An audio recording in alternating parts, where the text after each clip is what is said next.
Vande Mataram dear students, આપણે જોતા હતા એકમ નંબર 18 ભારત રત્ન બાબા સાહેબ આંબેડકર, જેના અંદર આપણે એક પંક્તિ જોઈ ગયા હતા શરૂઆતમાં કે અમે છે ડર્યો, અમને અમારું કૌશલ ખબર છે, જે તરફ નીકળી જશું ત્યાં જ રસ્તો બનાવી લઈશું.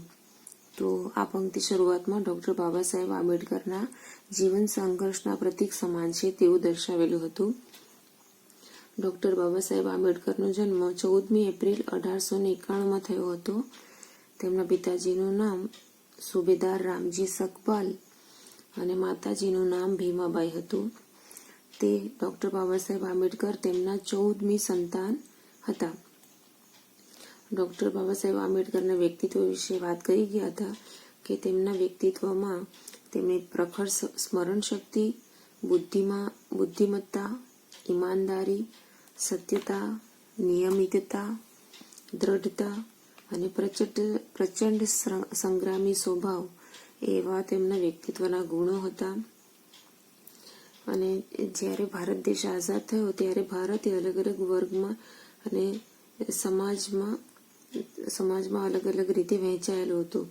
તો ત્યારે તેમના દ્વારા કહેવામાં આવેલું હતું કે સમાજને વર્ગવિહીન કરતા પહેલા જાતિવિહીન કરવો પડશે. સમાજવાદ વગર દલિત મહેનતી માણસોની આર્થિક સ્થિતિ ક્યારે પણ સુધરશે નહીં. અને એમનો જે અવાજ હતો કે વર્ગને, સમાજને શ્રેણીવિહીન અને વર્ણવિહીન કરવો પડશે, તે ચારે તરફ ગુંજી ઉઠ્યો અને ઘણા બધા લોકોએ તેમને સપોર્ટ આપ્યો.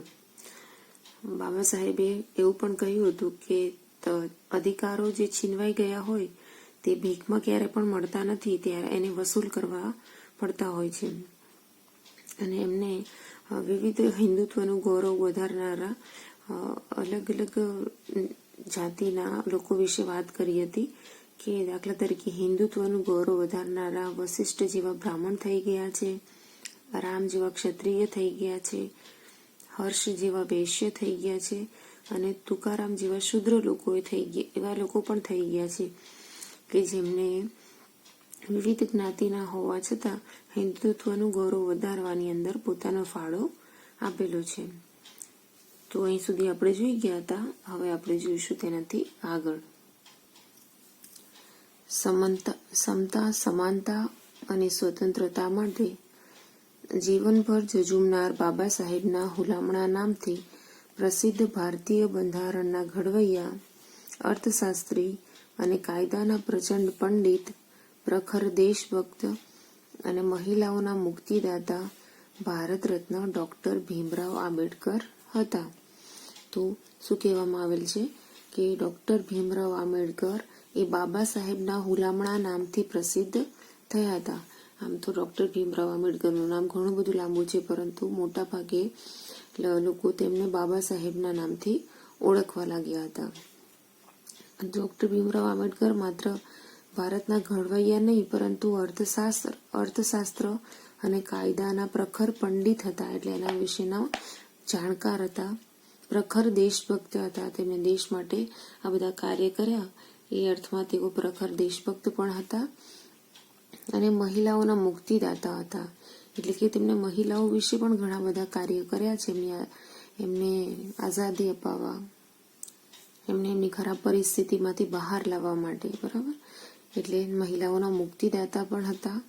અને એવા ભારત રત્ન એટલે ડોક્ટર ભીમરાવ આંબેડકરને ભારત રત્ન પણ પ્રાપ્ત થઈ ગયો હતો. એટલે એવા તે હતા.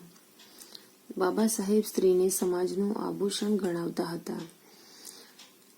કે બાબા સાહેબ સ્ત્રીને શું ગણતા હતા? આભૂષણ એટલે ગહેણું ગણતા હતા. તેમના મતે કોઈ પણ સમાજના ઉત્થાન અને પતનની પારાશીશી તે સમાજના નારીના ઉત્થાનથી નક્કી કરી શકાય છે. બાબા સાહેબ આંબેડકર શું માનતા હતા કે કોઈ પણ સમાજનું ઉત્થાન એટલે કે તેની પ્રગતિ અને તેની અધોગતિ એ શાના પર આધારિત છે? નારીની ઉત્થાનથી. એટલે નારીનો જો વિકાસ થતો હોય તો તે સમાજનો વિકાસ થઈ શકે. જો નારીનું પતન થતું હોય તો તે સમાજનો વિકાસ થઈ શકે નહીં.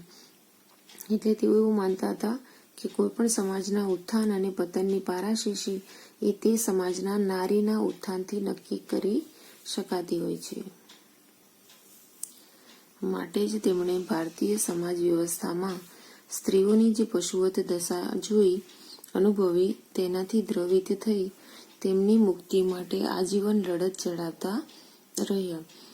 તેમણે સમાજમાં સ્ત્રીઓ માટે શું કાર્ય કર્યું કે તેમને ભારત સમાજની અંદર સ્ત્રીઓની દશા જોઈ. સ્ત્રીઓની દશા કેવી હતી? પશુ સમાન, એટલે કે જાનવર સમાન. સ્ત્રીઓની દશા પશુવત હતી. એ જોઈને એના અનુભવથી તેઓ દ્રવિત થઈ ગયા, એટલે ખૂબ જ દુઃખી થઈ ગયા. સ્ત્રીઓની હાલત જોઈ તેમને ખૂબ દુઃખ થયું અને એના કારણે એમની મુક્તિ માટે, એમને આઝાદી અપાવવા માટે, એમની જે પરિસ્થિતિ છે તેમાંથી બહાર લાવવા માટે તે આજીવન લડત ચલાવતા રહ્યા. એટલું જ નહીં, બંધારણીય કાયદાઓ દ્વારા પણ સ્ત્રીઓને રક્ષણ આપી સ્ત્રીઓની મુક્તિ માટે, સમાનતા અને સ્વતંત્રતા માટે હિન્દુ કોડ બિલની રચના કરી. તેઓ માત્ર સ્ત્રીઓની મુક્તિ માટે જ નહીં, પરંતુ સ્ત્રીઓ માટે બંધારણીય કાયદાઓ દ્વારા પણ એ લોકોને રક્ષણ મળી રહે. સ્ત્રીઓ દ્વારા એવા કાયદાઓની પણ રચના કરવામાં આવી કે જેના દ્વારા સ્ત્રીઓને રક્ષણ મળી રહે અને એ લોકોને મુક્તિ માટેની સમાનતા અને સ્વતંત્રતા મળી રહે તે માટે હિન્દુ કોડ બિલની સ્ત્રીઓ માટે રચના કરવામાં આવી. ભારતમાં મહિલા મુક્તિના મશાલથી મહાત્મા જ્યોતિરાવ ફૂલેના અનુયાયી એવા ડોક્ટર આંબેડકર પણ નારી મુક્તિના પ્રખર હિમાયતી બની રહ્યા હતા. બીજું, ભારતીય મહિલા મુક્તિના મશાલથી મહાત્મા જ્યોતિરાવ ફૂલે એટલે ડોક્ટર બાબા સાહેબ આંબેડકર કોના અનુયાયી હતા? જ્યોતિરાવ ફૂલેના. તો એમના અનુસરણ દ્વારા તેઓ પણ ડોક્ટર બાબા સાહેબ આંબેડકર નારી મુક્તિના પ્રખર હિમાયતી એટલે એના ફૂલ સપોર્ટમાં તે મદદરૂપ બની રહ્યા. ડોક્ટર આંબેડકરનું લક્ષ્ય હતું સામાજિક અસમાનતા દૂર કરીને દલિતોના માનવ અધિકારની પ્રતિષ્ઠા કરવી. ડોક્ટર બાબા સાહેબ આંબેડકરનું મુખ્ય લક્ષ્ય શું હતું કે સમાજની અંદર જે અસમાનતા હતી, સમાજ જે અલગ અલગ વર્ગમાં વહેંચાયેલો હતો તે વર્ગ વિહીન કરી અને દલિતોને માનવ અધિકારની પ્રતિષ્ઠા કરવી.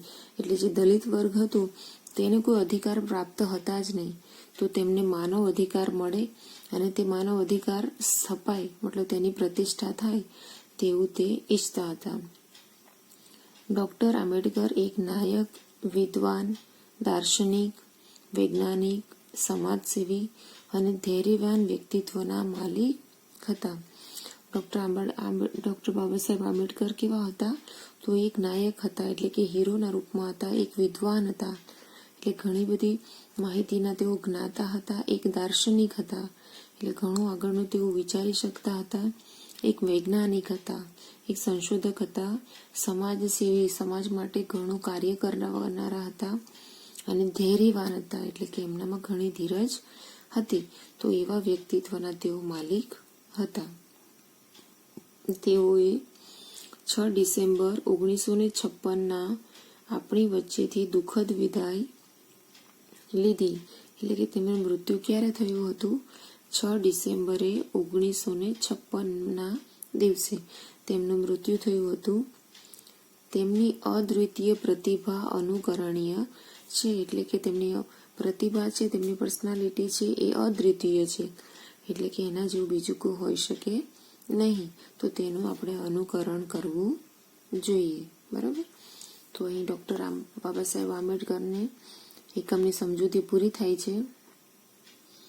સમજૂતી બાદ આપણે જોઈશું તેના શબ્દાર્થ. મોટાભાગે દરેક શબ્દોના અર્થ તો તમને એકમ સમજાવતા જ બતાવી ગઈ છું, પરંતુ તે સિવાય અહીં રિટર્નની અંદર કેટલાક શબ્દો આપેલા છે જેને આપણે જોઈ જઈશું.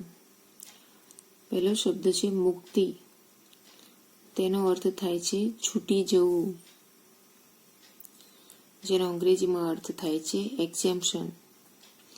ઈમાનદારી, જેનો અર્થ થાય છે વફાદારી, જેને ઇંગ્લિશમાં કહેવામાં આવે છે ફિડેલિટી. સત્યતા, તેનો અર્થ થાય છે શબ્દનો સત્ય કથન, જેને ઇંગ્લિશમાં કહેવામાં આવે છે વેરિટી. અત્યાચાર, જેનો અર્થ થાય છે જુલમ, જેને ઇંગ્લિશમાં કહેવામાં આવે છે એટ્રોસિટી. ઉત્થાન, તેનો અર્થ થાય છે ઉન્નતિ, જેને ઇંગ્લિશમાં કહેવામાં આવે છે અપલિફ્ટ. તો અહીં આપણો સમગ્ર એકમની સમજૂતી અને તેના શબ્દાર્થ પૂરા થાય છે. નેક્સ્ટ વિડીયોની અંદર આપણે તે આગળની એક્સરસાઇઝ જોઈશું. Okay, bye students.